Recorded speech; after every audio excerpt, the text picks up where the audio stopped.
Hello, this is a free call from Charlie. Yes. an incarcerated individual at the Leon County Jail. This call is not private. It will be recorded and may be monitored. If you believe this should be a private call, please hang up and follow facility instructions to register this number as a private number. To accept this free call, press 1. To refuse this free call, press. Thank you for using Securus. You may start the conversation now. Michael. Well, you tell me what the game plan is now. Yeah, you're not kidding. They got me in a suicide cell. Not because I'm suicidal or anything, but I guess when you get charged, when you get convicted like this, they move you over to the suicide cell in E1 so they could observe you for like the next day until they can put me back in my pod. So in this cell that's got blood and shit on the walls, and cameras and mirrors. At least they let me keep my clothes. Usually they strip you down naked, but I'm not suicidal. I'm just numb. Fucking. Well, what did Dan say at the end? He said, you know, I don't think I really had a fair shake in Tallahassee. And I can kind of tell that. Oh, yeah. It was jury selection. It wasn't. It was a joke. And I wish it was trust like that. I wish I was by the time I can go back to a lot of things. Is he going to stick with you through the appeal? Well, he says I need an appellate lawyer. He's not an appellate lawyer. His lawyer is specialized in appellate law. So yeah. So he's gonna, you know, they're doing appellate. But listen, I'm sure they dotted every I, crossed every T, and everything. Yeah. You know, this was the Super Bowl in Tallahassee, the fucking state capitol. This was their Super Bowl. They were going to fumble. They did everything. I'm sure. You know, it was just a joke of what the prosecutor put together on her closing statement. Her closing was like, as I saw it, I was just. I mean, it was nothing but, you know, emails and text messages and, you know, and autopsy photos. And it was painting a picture and throwing in that. I think I spoke to Ryan Fitzpatrick once in 2014. She said he was my best friend at 14, and this is what he said. What the? Like, I literally have 2 text messages with the guy in 14. He was my best friend. This is what he said. Throwing that out there in the jury. Like, they were eating up everything she said. They weren't thinking like she was lying about stuff or twisting stuff or DJing and calling my parents on their landline. Like, they've had that phone number since 1979.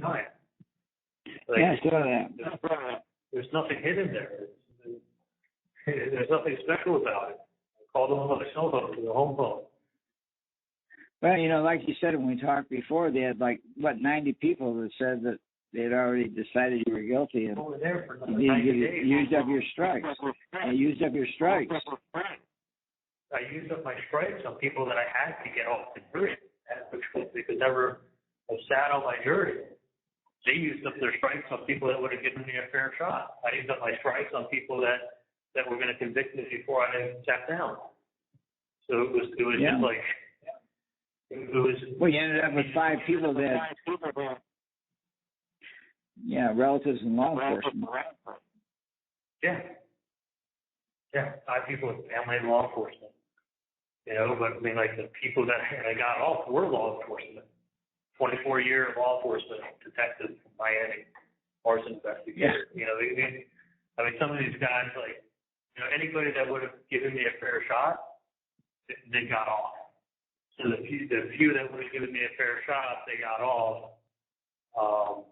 The one that, you know, and they just became kind of like a, you know, they didn't go through the evidence in 2 hours. You know, there was so much evidence there. They got some text messages and painted a story, and Jeff Lacoste this, and Ryan Fitzpatrick this, and, you know, everybody with a fucking motive to show up at the jury, I thought they'd see through that. Yeah, they didn't give me much of a shot there, Charlie. No. I mean, I got the temperature of Tallahassee when I was up here. And it was, I mean, but I was sitting in jail on Friday. It's like at lunchtime, they take you to the courtroom, they shackle you up, they put you in the holding cells under the courthouse. And some guy was in the cell across from mine, and he was in prison uniform. He was brought in from the Department of Corrections. And he looks at me, he's like, "You Adelson?" I'm like, "Yeah." And he's like, starts talking to me about my case. And I'm talking to him, and he's coming back on an appeal on a case. He's been gone since 2008. He's been gone 15 years in Tallahassee. He's in prison. I go, how do you know about my case in Tallahassee? You've been in prison for 15 years. He goes, "Man, word travels everywhere." He goes, "You know about the big cases." He goes, "I know all about your case." I'm like, "Great. That's great." So he was telling me. So Charlie, can you at least get somewhere else besides Tallahassee for a while? Well, they're gonna have me here for 30 days, and then they're gonna move me to my guess is a place called Washington, which is an intake center where I'll be separated, and I'll probably be put with the people who have life sentences. And then from there, they call them camps. And then from there, they're gonna disperse me to some camp in Florida, and I'm in state prison. And 50% of the prisons in Florida don't have AC. It's fucking hot. What was that? 50% of what? Prisons don't have air conditioning. They were built before AC. So, yeah. And the guy was telling me, he's like, "You got to get on protective PM, they call it. It's called protective management. It's like when they send police officers and people who they can't put in general population. This guy was telling me that you got to get a PM, see if you can do it, because this was on Friday before I was even convicted. Giving me the speech. This he's like, he goes, you got a high profile case. You're gonna get someone's gonna want to fucking stab you and say they killed you. Yeah. These guys don't care. These guys don't care. And I haven't said it. I told that to my parents, that I'm going to try to get on protective management, but I've spoken to guys here in jail who've been down the road, and they say that, like, people kill themselves down the road, and it's like they'll put them in solitary for 3 months. Like, there's no penalty for killing people because you already have a life sentence. So what are they going to do? Yeah. Put you behind the door for a year, 2 years? You don't care. You just heard that you killed the guy. Or assault. Nobody fucking reports an assault. If you report an assault, you're going to get it 10 times worse. You get payback. Have you talked to your mom and dad since the jury came in? Yeah, they're beside themselves. They're literally beside themselves. My mom. Yeah, I got a text from your dad. My mom can't talk, and my dad's, I can tell he's staying strong, but he's got, the issue with his heart. He's 79 years old. And it sucks. I don't have many people on the outside, and I love my parents. I called them Marie, and she's like, I'm like, do not say anything to mom yet. We're to the point now where he's been asking for me, like, I can't wait to see you, Dad. I love you. I can't wait to give you all the hugs. Where are you? Are you going to finish work soon? And I've been telling him I'm at work and I'm busy. Oh. But it's like, it fucking kills me. Like, honestly, I'm not suicidal, but it's other than my son, not much else that makes me want to, like, but it's fucking mental torture. Like, the thought of being in here and only seeing your kids with a piece of glass is fucking torture. There's no other way to describe it. It tears my heart out. I don't know. I'm just pacing around in my fucking 6x9 room, mirror glass right now, rambling. How long you say you'd be there? I think you mean in Leon County? Yeah. On Suicide Watch. How long will keep you there?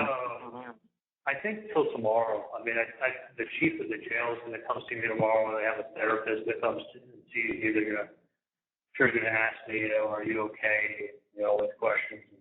I'm like, can you just put me back in my pod? Like, I'm going to go crazy in this suicide, though. Like, it's sort of set up there. Like, it looks like a fucking Vietcong prison cell. Like, it's all light green walls, water, and shit on the ceiling. Like a bed in the center, and cameras, mirrors, zero privacy. But they usually put people here, they strip them down naked. They let me in, keep my clothes on. Wow. So, Charlie, will you, at the end of the day, for a while, at least go somewhere where you can get some sun and go outside? You mean I've been outside for fucking 60 minutes in the last year and a half. That's what I mean. I mean, like, is there some one of these, you said that, like, they have these camps. Like, are those camps someplace that, like, you get out in the general population and go outside in a yard? You should be, but there's some camps I've heard that there's some camps in Florida that are like just indoors. They're like, I always thought like you get out into a rec yard. Some don't have rec yards. Some you're literally, like, if there's one that these guys are talking about, this place called Graceville, that they got out for like 30 minutes in the last year. They keep them indoors. Like closed custody. Yeah, like I don't trust me. I don't want to say it on the phone, but I trust them. Visitors. What's that? You can have a visitor. Here, there are no visitors in jail. I'm sure when I get to prison, I think you spend a month at an intake place, and then you get sent someplace. So I'm thinking it's going to be 2 to 3 months from now. I'll be at some place where I can get a visitor. Okay. Well, I'll do what I can with your parents to keep their spirits up. I don't know, like, it's like, like, I should have taken a vacation. Yeah. Oh my gosh. Have I thought of that? I've thought of that plenty of times. I'm not wrong very often. No, I should have taken more vacations in life. I agree. But honestly, all I did was, the sad thing is that I worked 6 days a week. Like I went to school till I was 29, and I built my business and worked all I did was work 6 days a week and go there. Like never stole from anybody, never fucked anybody over. And the last couple of years of my life, the only friends I had around me were actually stealing from me. Yeah. A couple of people who were still like quote friends were just literally stealing from me, and one was doing everything he could to get everyone around me to hate me. But I didn't realize it because he was telling everyone how much he loved me, but then pouring poison in their ear and making shit up, and then telling them how much he loves me, and then they were buying it, and it was a fucking kind of a movie. That was that movie. Yeah, not much to say to me, right? But yeah. You told me the story, and you asked me my opinion, and I told you.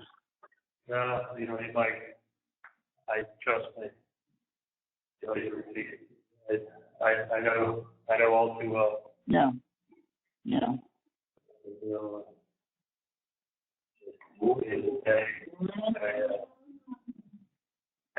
It's not that I thought you were wrong. I thought I'd get a fair shake. Yeah. I really did. I really believed and drank the Kool-Aid. I thought I was going to get a fair shake. But this was not even. Well, let's figure out a way to get you out of there. Let me think about it. Talk to your attorneys. There's some rabbit in the hat here. Yeah, don't give up. You know, We'll figure I'm not, something. like, I love you, not to give up, but do me a favor, just keep an eye on my folks. I will. Don't, I don't know, folks, and hopefully Rick keeps a good eye on Roman. And I just don't want to see him behind glass. It's very surreal. I'm in the state of, I'm really like more shocked than I am like. Yeah, I'm sitting here not bad. crying. But I tell you, you were pretty tough for a year and a half. You're pretty tough for a year and a half. Yeah, no, I was extremely optimistic. I really had big plans for when I got out of here.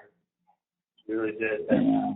No, I was telling you, really, I watched a lot of it, 99% of it, and I thought at least that jury would be out.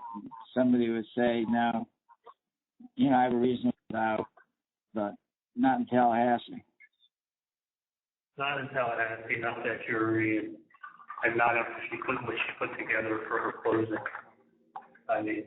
Yeah, her final was tough. Her final was really tough. Yeah, it was really pulled a lot together. It dumbed it all down and made it very cutesy, very like sarcastic, cutesy, like, you know, like, oh, he's buying gifts for him. I've never bought that guy a fucking gift in my life. I was being completely sarcastic. You know, like, it's you know, you could take sarcasm two ways, and you can obviously always take it the wrong way. Yeah. The reality check doesn't matter. It's what it, you know, how you can spin it. You know, like the people that they had, you know, running to the state were saying things that they had their own agenda. It was more like random people that came and asked them, you know, stuff, or these were people that had their own agenda when they were talking to the investigators. You can't take that as the truth. But evidently, like, look what I said to my best friend Ryan Fitzpatrick in 2014. I didn't even know the guy. Doesn't matter. She can say it. You know that it doesn't have to be. They can take anything they want to quote it. It doesn't have to be evidence. It doesn't have to be factual. It's not to be taken as factual. And they're told that that's not factual. Like, so they can say something that's completely wrong. The jury is instructed to take the evidence to trial, not evidence presented in the court. But you're saying stuff that's wrong. They're listening. They're deliberating. Like, I just, after having gone through it, I see what a fucking sham the whole thing is. Like, it don't seem real.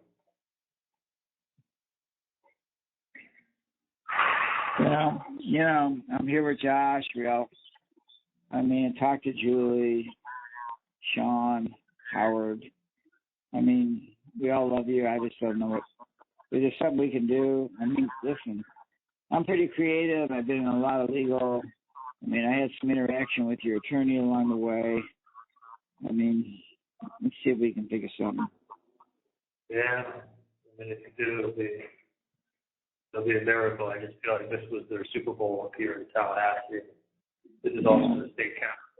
This was not like, you know, I mean, they took my sister's book that she wrote that's got nothing to do with this case, and they spun it to like the little Tallahassee. Like, she made up an imaginary town, but the name sounded close to Tallahassee, somewhere on the way to nowhere. You know, like, you saw it when they were talking about her book, almost like she was using the book to put down Tallahassee. Like, what the fuck does her book have anything to do with the case? Not that. Everything that she brought in has nothing to do with the case. But it was like spun, and yeah, I see what it looks like. She's shitting on Tallahassee in her book, and that book was she definitely made it look like everybody looked up. and your family was down at Tallahassee. Oh yeah, it was all about like. From what I've seen, it actually looks like a nice college town. I actually like it. But what I'm seeing is people have a little word about it. Like, I've been up there for a year and a half. Like, small town. I mean, I kind of like it. It's a small, big town. Like, I mean, but the point is, like, that's not how it was paid to look. I mean, you're seeing, if you ever look at somebody's, if someone's going through a breakup and you look at friends texting each other, talking shit about the person that they were with, like, that's normal stuff to, like, talk smack and talk back and forth and, text messages, and it's not meant to cut and paste it and be like, look, these people are crazy. Like, that's basically what they're able to take emails and say, look, you all are crazy. Personal emails, though, weren't not much thought went to them, and nothing was ever done with them. I mean, your attorney, I thought, whenever I talked to him, he said, hey, this is a done deal. He's innocent. He's getting off. Don't worry about that. We don't need that. He did a good job, but he was absolutely convinced you were innocent and you were walking. But he was convinced. Yeah, I mean, they didn't look at the evidence. They looked at emails.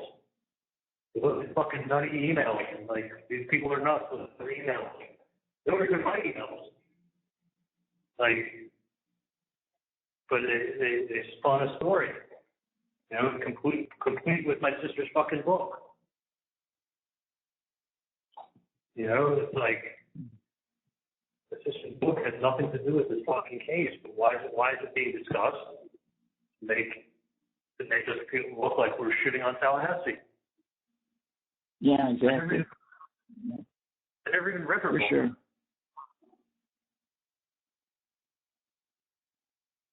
To basically make it feel like we're above Tallahassee.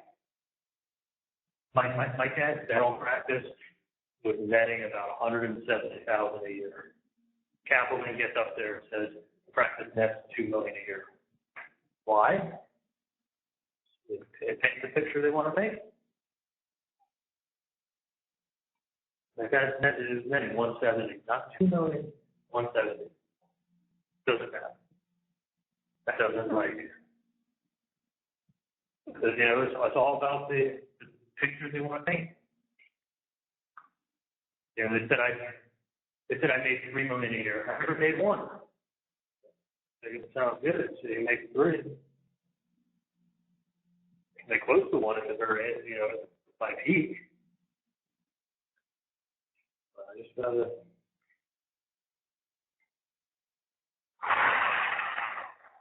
This is insane. I should have fucking known better. Should have known better when I thought I would have a shot. Take the shit in trial. Sure.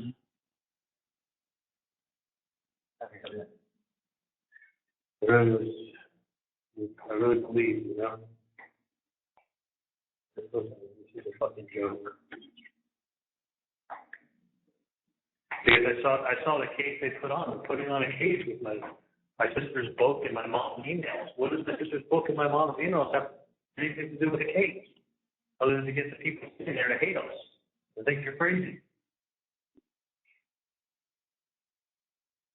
That's what it came down to. I mean, how many text messages and emails did they show that have nothing to do with the case?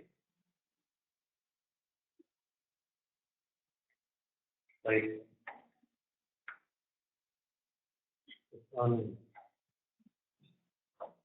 but you just can't have a jury in fucking Tallahassee, Charlie. They put in a motion to change the venue. I know. In the middle of the jury selection. The judge denied it. I know. I tried to call him college before, but I'm sure he's been doing stuff. Call you. Talk to you. Can you call any time? pretty much?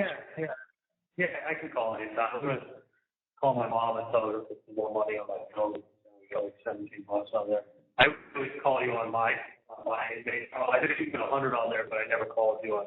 You probably still have 100 on yours. So if I call you, did you put $100 on yours? I have no idea. I gave them a bunch of money and I never knew what it was for. I mean, it was like for emails and shit. They made it so fucking complicated to contact you. I mean, Howard was the only one that figured it out. I asked Howard, how the fuck did you do it? He said, I did it here and I got a account there. And I said, well, shit, but just Charlie can call me when he wants. Yeah, I would call you on mine. I would call you on inmate because I never want someone to have to sit there and talk with the credit card when I call them. I call my mom. Now we got like $13 on my account. I'll have to put some money on there. But yeah, no, I can call you anytime. Okay. Well,